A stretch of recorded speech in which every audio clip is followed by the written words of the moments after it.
From Television City in Hollywood, the Jack Benny program with his special guest, George Gobel.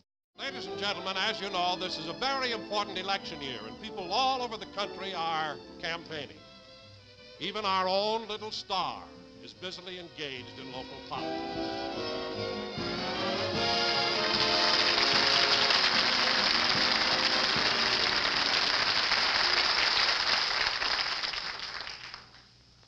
Oh, say, boys. Wait a minute, Rochester. I want to change one word in the first paragraph of my speech here. But that makes about the 10th time you've changed that thing. Well, certainly. This is probably the most important speech I'll ever make. After all, I'm running for president of the Beverly Hills Beavers Club. How's the sign coming on, the campaign sign? Oh, pretty good. Say, let me ask you something. Yeah? How come you're making so much importance out of this campaign?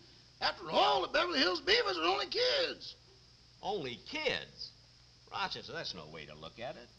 I mean, these children are the future of our country. And believe me, it's a great satisfaction to see some youngster that I've guided that'll grow up to be a fine citizen. Oh, by the way, you got a letter from one of those youngsters this morning. Which one? Bernard Baruch.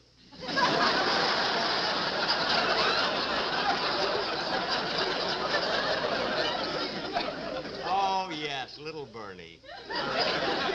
Loves pigeons. Well, I better go over this speech right away so I learn it and memorize it. I'll get it. Mr. President, fellow Beavers. Hello, Rochester. Well, come on in, Everett. Mr. Benny, here's your campaign manager. Oh, come on in. Yeah, I see you brought your kid brother with you, huh? Yeah, you know, Jimmy was thinking of voting for Skinny Miller.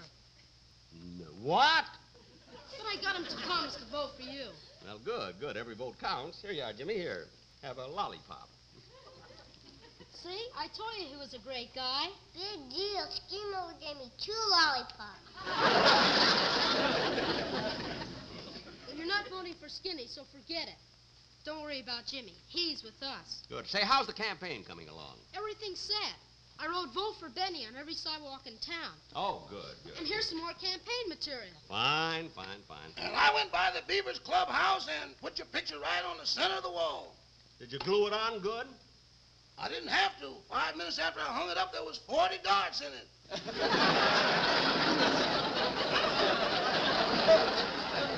Darts? I felt like Brian Donlevy on a dangerous assignment. Well, this looks pretty good. Hey, tell me, Everett, do you really believe that I'll win this election? Mr. Benny, as far as I'm concerned, you're the next president of the Beverly Hills Beavers. Gee, I hope so. You know, if I win, I'm going to give it everything I've got. Because I firmly believe that Woodrow Wilson was right when he says a public office is a public trust. No, that was Grover Cleveland. Cleveland? Oh, that's right. It was Wilson. Woodrow Wilson said, walk softly, but carry a big stick. I remember that. That was Teddy Roosevelt. Well, who said, give me liberty or give me death? Patrick Henry said that.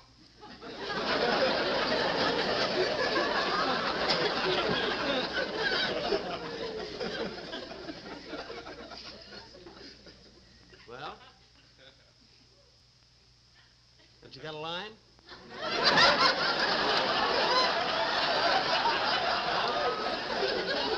What? Your line. My line? What's my line? Let's not fight about this thing, boss. Oh, I have the line.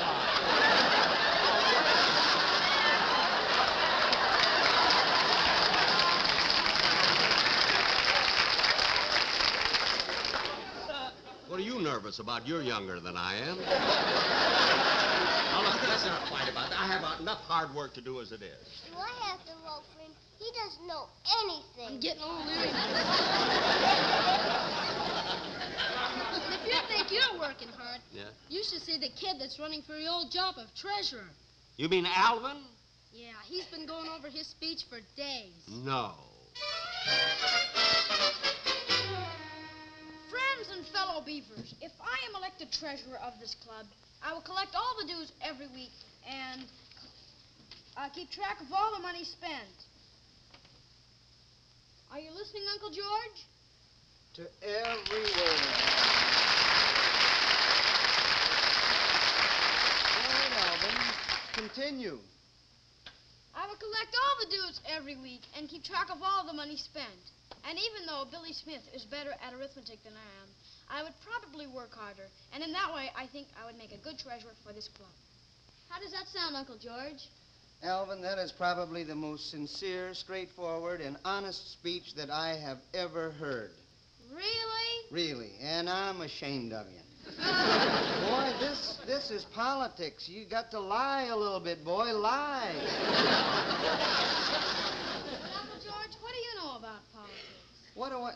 Why, our family has been in it for generations. Like, take your great-great-granddaddy, Filibuster Goebel. Yeah, there was a talker, boy. I remember... Sit down, boy. I remember one time he stood on the floor of Congress and he talked for 5 solid days without stopping. Now, think about that. Didn't close his mouth for 111 hours and 47 minutes. He didn't even stop to eat? No. Fortunately, he swallowed a few flies, and that kept him going. Gee, he doesn't sound like a very good congressman. I want to tell you, if it weren't for him, they never would have passed Appropriation Bill 708. 708? Yes. What's that? You don't know... Oh. Half-day school sessions have got to go. Appropriation Bill 708 was that memorable piece of legislation which provided $100,000 to buy toupees for bald eagles. Every time you see an eagle flying around that looks like Elvis Presley, you be proud of your great-granddad.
Secretary called the roll.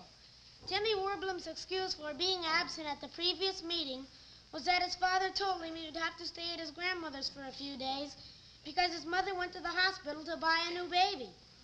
Timmy said there must have been a big sale because his mother came home with 2 of them. The meeting was adjourned at 7:30 and we all went home. You've heard the minutes of the last meeting. Are there any corrections? Yes. I was absent at the last meeting, and he didn't mention my name. Oh, yes, that's right. You did miss the last meeting. Where were you? I was in jail. Jail? Yeah, I got lost again. You get lost every other day. Sure. You go into the police station, tell them you're lost, cry a little, and they give you ice cream cones and everything. I move that the minutes be approved as read. I second the motion. Is there any new business? Billy? Mr. President, I'd like to introduce Medford Payton. He just moved into my neighborhood, and he'd like to become a member of our club.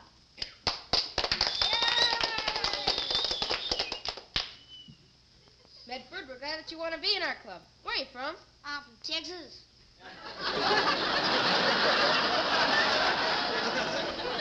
Texas? Capital of the United States, envy of the world, and jewel of the universe. What kind of business is your father in? My daddy's in the oil and cattle business. Oil and cattle? Yes, sir. My daddy happens to own 287 oil wells, 16,000 head of cattle, a house with 72 rooms, 7 cars, and 15 servants. Golly. Why'd you move to Beverly Hills?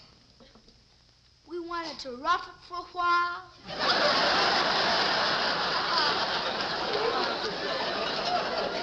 Well, Medford, if you'll stay after the meeting is over, you can fill out an application for membership. Application? I think you all missed the point.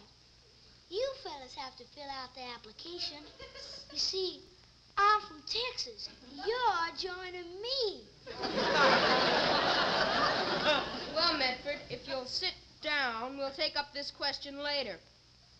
And now, members of the Beverly Hills Beavers, Hey, Tom, I think... Kids, where are you? Down here, Mr. Benny. Okay, I'll be right with you.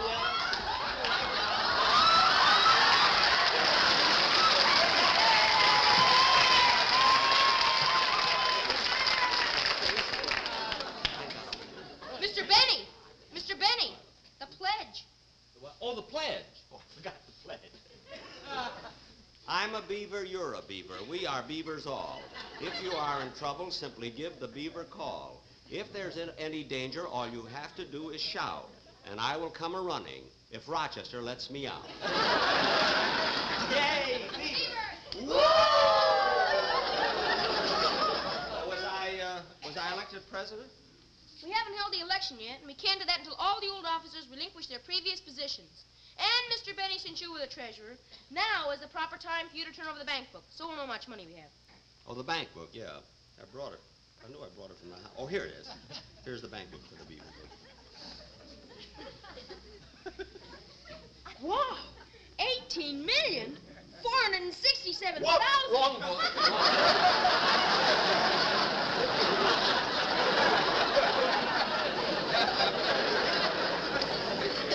There's the one. There's the one.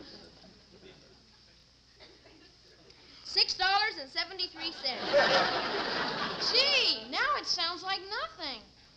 I thought the first one sounded like nothing.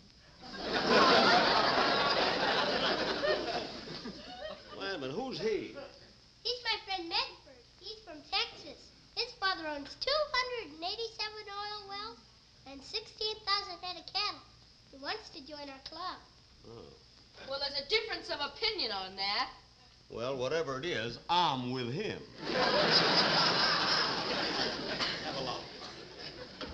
And now, members of the Beverly Hills, I'm sorry I'm late. I'm a beaver, you're a beaver. We are beavers all. If you are in trouble, simply give the beaver a call. No matter what the danger, all you have to do is shout, and I will come a-running if my mother lets me out. Yay, beavers!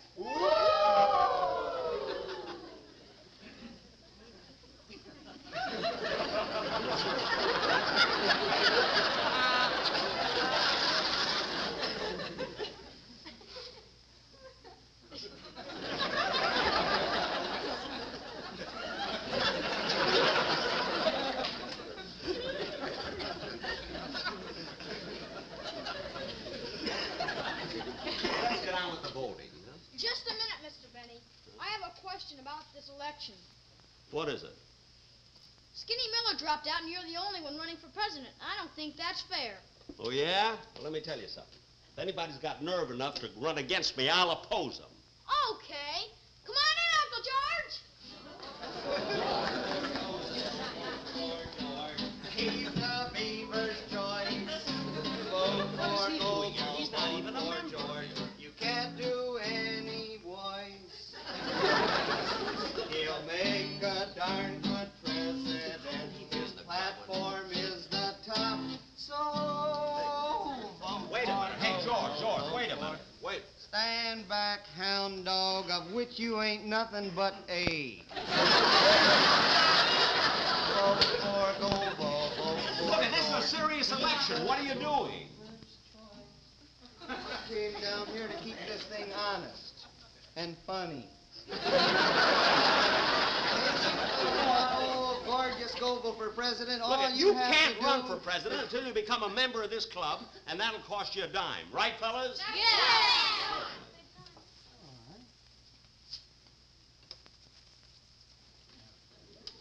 Any of you... What are you doing? Well, until I'm elected president, I'm still treasurer of the club.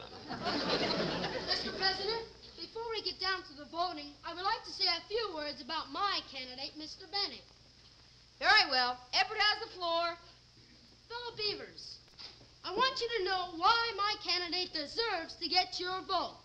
Mr. Benny is too modest to stand up here and tell you the many things he told me in confidence. As you know, Mr. Benny was born in Waukegan, where he went to grammar and high school. True. Then he went to the University of Illinois, where he played halfback on the football team, and for 3 years was an All-American.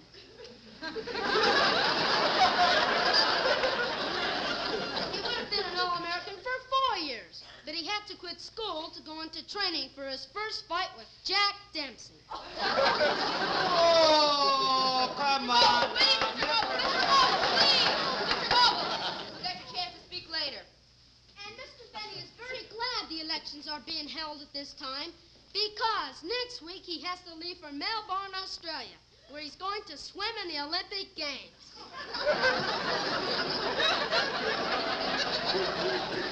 I'm very good in salt water. Very few people know this, but Mr. Benny once competed against Esther Williams.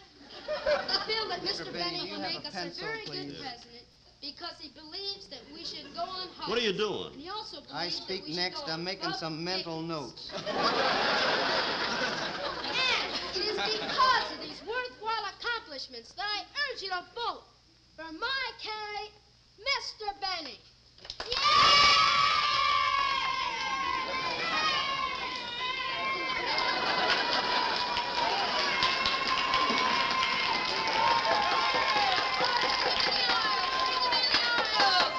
Order, please.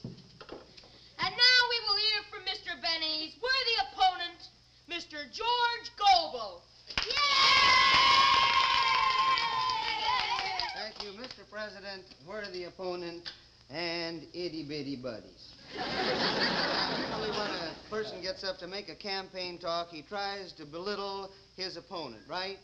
But I can't do that because I believe everything they said about Mr. Benny. It is true he was an All-American. As a matter of fact, one Saturday afternoon he made 7 touchdowns all by himself. He had to make them all by himself because the rest of his All-American team was in New Amsterdam selling Manhattan Island to the white men.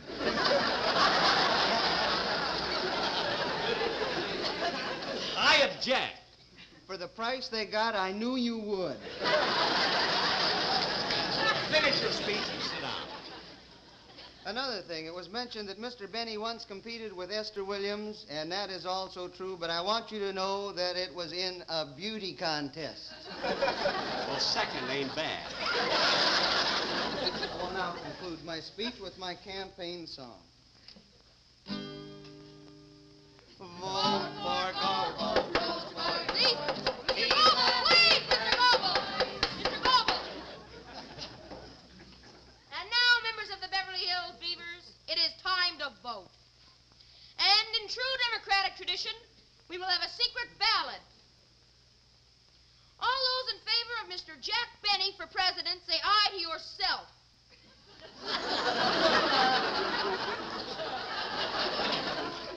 When they say secret, they mean secret. And now, all those in favor of Mr. George Goebel for president, say aye to yourself.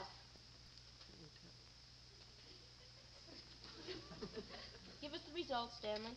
Mr. President, 4 members voted for Mr. Benny and 4 members voted for Mr. Goebel. Therefore, it's a tie. Thank you, Stanley. Stanley? Stanley Dunninger. Well, it looks, Jack, like the election is a tie. It can't be a tie. I spent a fortune on lollipops. Now listen, I want a true, honest vote. All right. All those in favor of Mr. Jack Benny for president, stand up and raise your hand. All those in favor of Mr. George Goble for president, stand up and raise your hand. Here we go. Oh. Since it's a tie, I nominate my uncle. What? All those in favor say aye. Come on in, Uncle Red.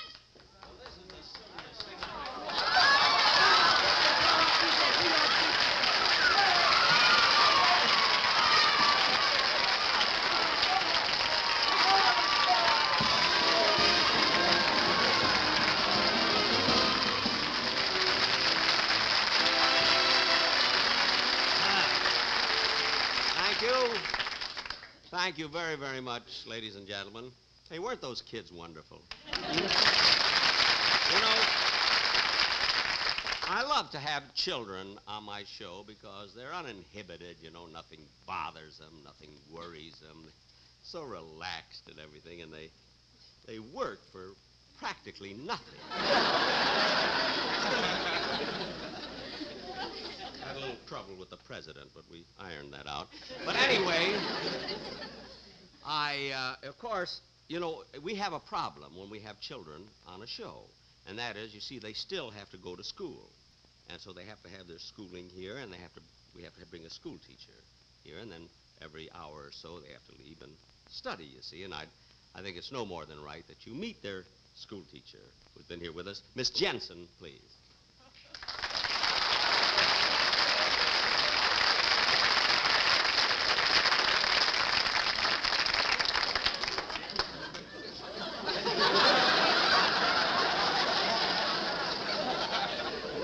Feeling the kids will be back pretty soon.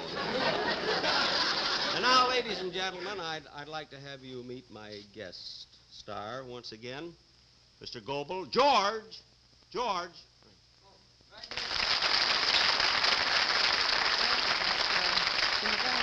Can you kind of hurry it up a little bit? I want to get back to school. Listen, George, I do want to thank you very, very much for coming on my show. Oh, well, thank you, Jack. You know, being a kind of a newcomer in this business, it's a real great thrill for me to be working in the same show with a performer who is known as being a real great, a master of comedy. Oh. Well, no, I mean, you'd be surprised. I mean, working with someone that you've thought and known about, and it kind of gives me just a glow of pride. Oh, George, now you're making me blush. You know? Well, I don't see why, because I'm talking about Red Skelton. Come on down here, Red, old buddy, and shake hands one more time. I want to tell you that all the things I was telling Jack out here, I really mean. Well, thanks, George, and I want you to know that I never miss your program. You know, I feel the same way about your show. Well, you know, isn't it odd, though, that we two great comedians should meet on a dramatic show? It's just...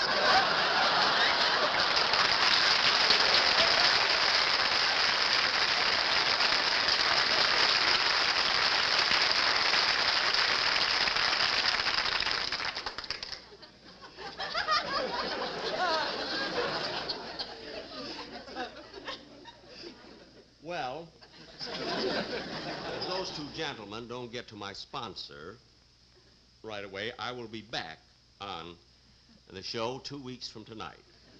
And next Sunday, be sure and watch Ann Southern.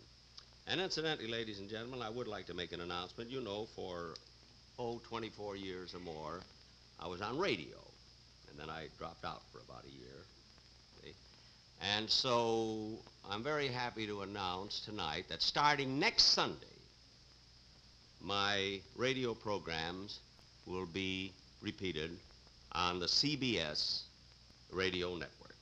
And that's next Sunday.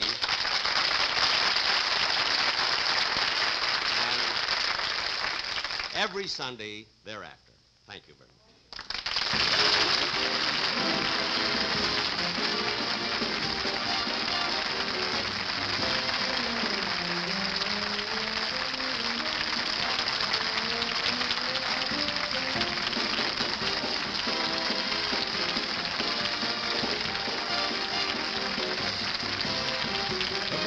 tonight's program were Barbara Pepper, Louis Lettieri, Billy Street, Dennis Pepper, Stevie Wooten, Bart Bradley, Gary Allen, Ricky Allen, Ronnie Anton, Mel Stevens, Scotty Morrow, Hugh Corcoran, and Rosemary Ace. Jack Benny's next television show will be in 2 weeks with his guest stars, Mr. and Mrs. Ronald Colman. This is Don Wilson saying good night.